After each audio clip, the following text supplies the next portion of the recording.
Hi everyone, I wanted to make a video that will explain the Java guide to the readings in this course and in Java A and B. So when you're in a unit, one of the first tasks you're going to encounter is the reading, and go ahead and click that. It'll open up the Mind tab, or if you've already got Mind tab open, it'll go ahead and refresh that for you. And it's going to happen is it's going to take you to the electronic textbook for this course, to that chapter for Unit 1. Now, the first thing that you're going to see in Unit 1 is one thing I recommend is making sure that you can read what you're seeing, so you might want to make it bigger, but you're going to see the contents of the chapter. Your task is to go ahead and start reading through this material. You're going to start with a page that gives you the learning objectives, and then you'll go through each section. Now, this reading has a lot of vocabulary words and things of that nature, and eventually you'll get to the end. Now, at the end of the chapter, so I'm just going to go ahead and go out to the end. I'm going to grab this at the bottom, and of course you can do this yourself. And there are some, key terms listed. So all these words, you should understand what they mean by the time you're reading the section.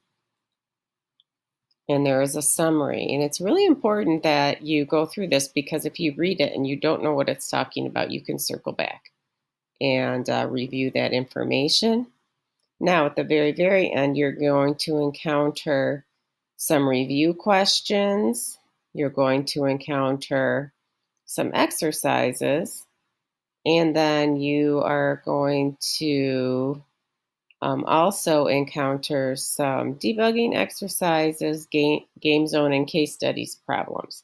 Now, all of those, you're welcome to look through those things, but all of them will be replicated later in the course in other sections of the unit. So if I come back here and I go back to content,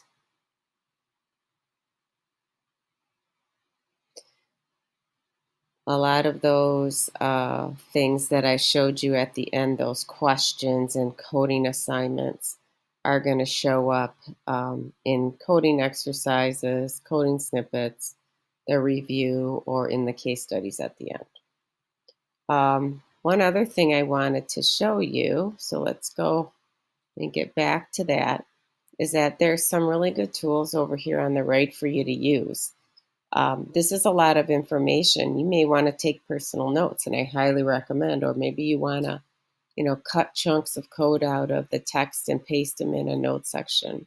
So if you click on that, you can, this is an electronic notebook, and you can just add a note and give it a title and put in whatever you want. And I think that's very useful. There's also a glossary, and if you ever need the full book, there it is. If you would like it to read it to you, you can turn on the reading speaker. And there's also some flashcards at the end. So that's your guide to, that is your guide to the readings.